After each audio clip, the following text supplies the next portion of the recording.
Hey guys, and welcome to another video of Shell Will Tell.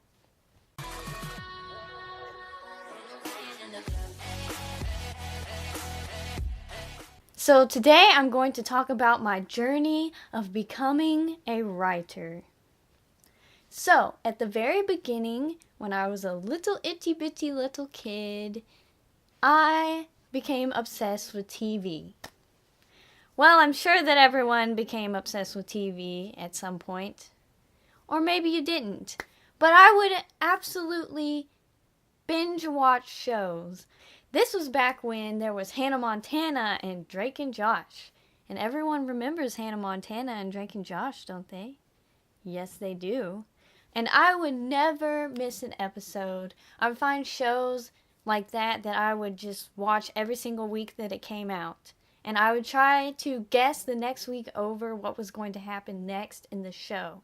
Oh man, I know what they're going to do. They're going to throw this at us and they're going to do this and the girl's going to go this way and have this. And so my TV obsession led to my writing, basically. So I never really structured my writing or put my writing much into practice until we started doing it in school. And when we started writing in school, that's when everything became help and clear to me. That's when I knew that I really loved to write ideas down on a paper, but I didn't know how to write them down or what format to do. So one of the first things that we always did was we would have to write a poem. Our teachers would say, hey, write a poem about this or that. And here's one of the very first poems that I ever wrote, and here's what it looks like. It was on a little lunch package. And it's called A Lunch Surprise. Today I am going to pack my teacher's lunch. I plan to pack a surprise. I wonder what that is.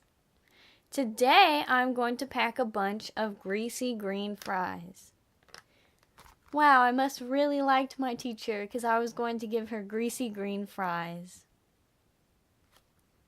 I'll throw in food that has rot for a long time. Well, because I turned this in, I just let my teachers know that I didn't like them and I was going to give them rotted food. And bread that is full of mold. Oh, my teachers loved me, didn't they? I'll get a roly-poly filled lime, and even snails that are slimy and cold. But what if they like snails? Then that would just be like, oh, thank you. Thank you for packing snails for me. That was amazing. Even though it's supposed to be a prank, you put snails in there and they actually liked them. They actually wanted snails and they were happy. For dessert, I will bake a cake filled with dragonflies. So now we're putting bugs in the food. For the drink, I will get water from a dirty lake. I mean, some people drink lake water, so I don't know. And be sure to throw in some fish eyes. Some people eat fish eyes too, so that could be their perfect meal, except for maybe they wouldn't want moldy bread or wonder why the fries were green. Because if the fries are green, is it like green eggs and ham where you just put food coloring into the eggs? Or are they green because they're moldy? So anyways, that's a fun little poem that middle school me wrote. So exciting. So I started getting to the point where I wanted to describe things in detail. Like every time I had an experience, I wanted to describe it and let everyone know what it really felt like to me. And this is one of those descriptions that I wrote about Arby's fast food. Look, it's all ripped at the bottom. That's lovely. So, a great fast food meal. Arby's is the only place I can get good beef sandwiches because the other nasty fast food restaurants just have hamburgers. Well darn, McDonald's and Burger King. Actually, McDonald's and Burger King now have like fish sandwiches and chicken and everything else, but they don't have...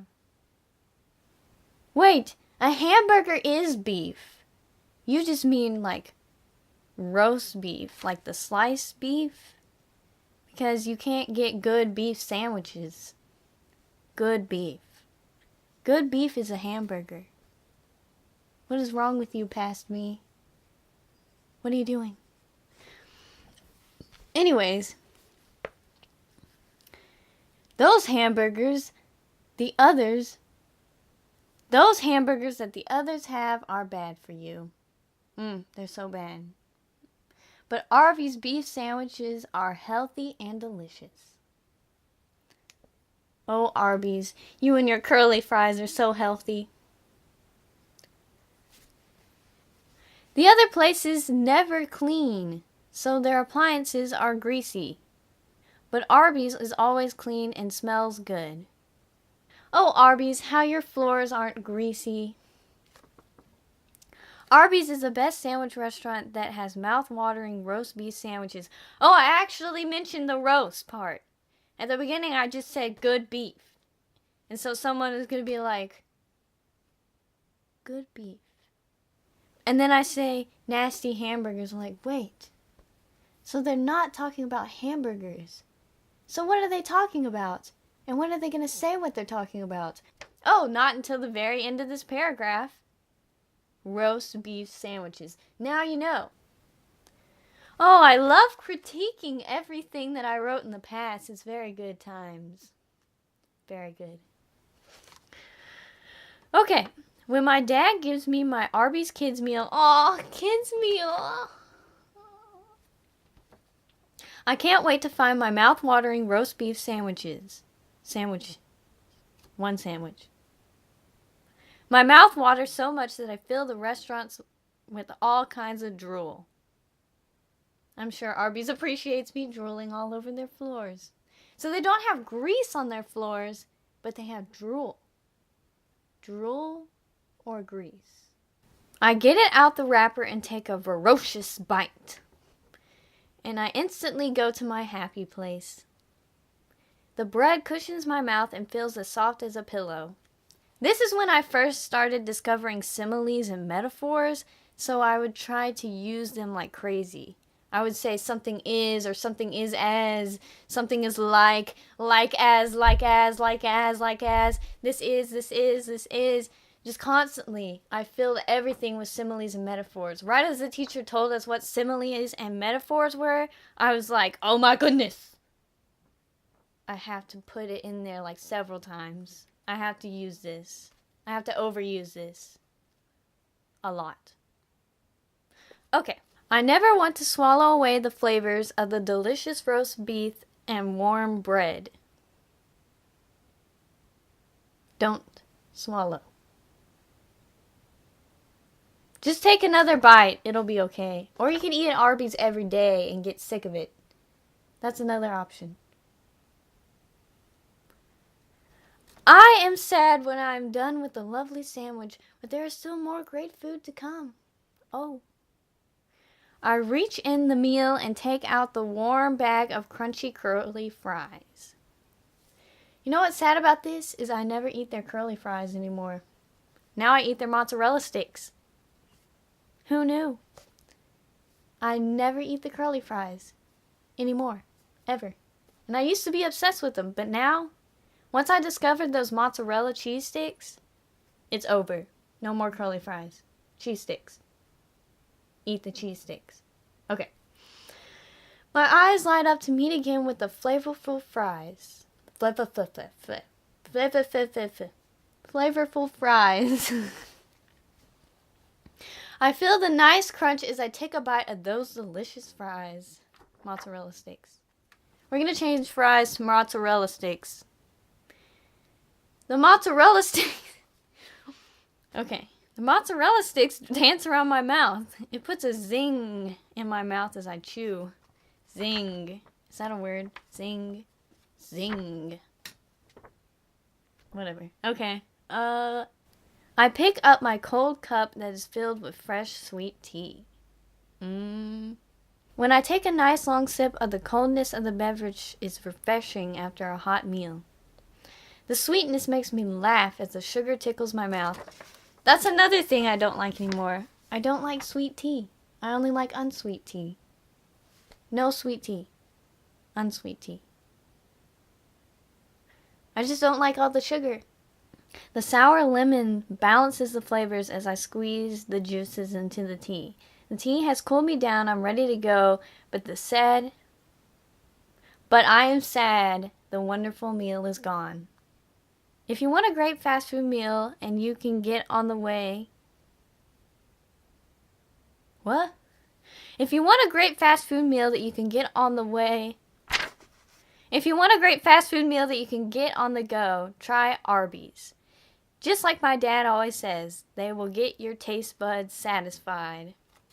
See, the taste buds satisfied thing is because I would always beg to go to Arby's when I was younger, and my dad would get annoyed, and he's like, oh, okay, you need your Arby's fix. So, anyways, that was nice. That was nice to know how much I was just flat obsessed with Arby's roast beef. And I should do an Arby's commercial now. Just think about it. You know what? At one point in time, I thought I was going to do marketing. No joke. Here's something I did for marketing. Germs will hate what Germ-X will create, because germs will disintegrate. And here's my little picture. A hand with some Germ-X and the bug flying away like, oh no. Run for it, man. Marketing skills right there. Some real amazing marketing skills. I started to discover more about writing as I went along, you know, the similes and metaphor issue and hyperboles. And I also started to discover fan fictions, like taking a story that already exists and adding what you think really happened. Because, you know, Wicked, the musical,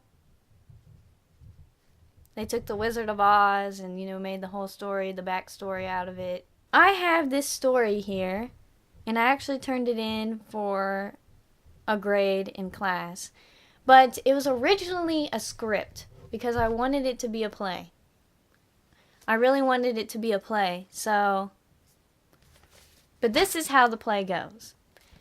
It's a take on Hansel and Gretel. And I was trying to say that, you know, the witch that tried to cook them up, I was trying to say that the witch didn't actually try to cook them up. I was trying to say that the witch actually was trying to do good things for them, but she got blamed. So here's what the witch says. I will tell you the real story that happened. This is the true story of me, the so-called witch. Hansel and Gretel came up to me one day while I was making desserts for a friend. I smiled at them as they looked hungrily at my house and started eating it. How do you do, is what I came up to ask them. Why don't you kids come in so I can whip you up some food? Hansel's line. What kind of food? All kinds, beans, rice, vegetables, and meats. What do you say? That's what the witch says. Sure. Both Hansel and Gretel agree. Then Hansel and Gretel step into the house, sit down. The witch puts food on the table, the witch. And a casserole into the oven.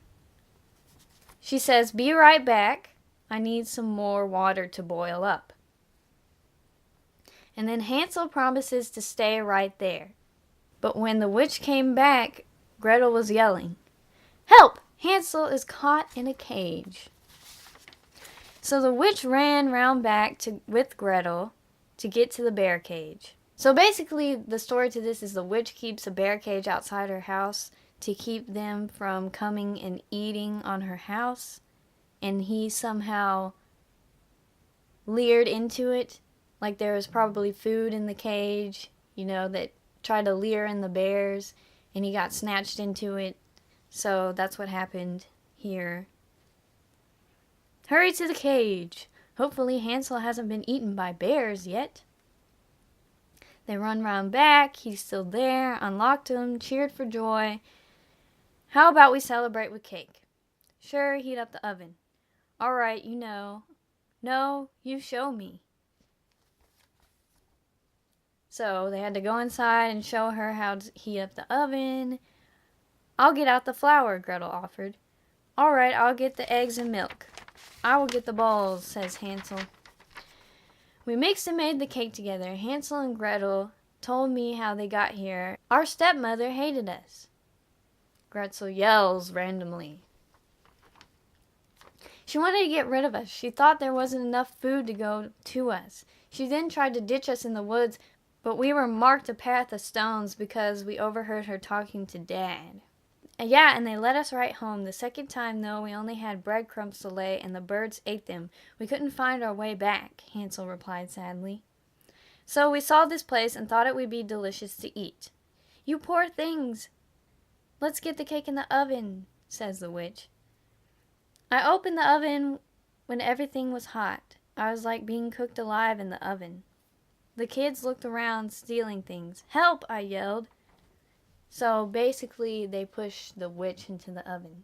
Be quiet, old lady, Gretel yelled. All right, grab all the food and the compass. We need to find our way home, Hansel said. They stole all the witch's stuff. They ate all the witch's food. They found a treasure chest full of rubies and diamonds and stole that. Hold up, says the witch. You're just going to leave me here to die in this oven that they pushed me in. And then they go out and blame it on the witch. They say, oh, the witch was trying to, eat us, so we pushed her in the oven. When they pushed her in the oven, get your story straight. Hold on. Yeah, they said, and left her and never came back. If my cousin hadn't come visit that night, I would have died. Now I live with my cousin, and I still can't find those horrible children to this day. I told you it wasn't my fault.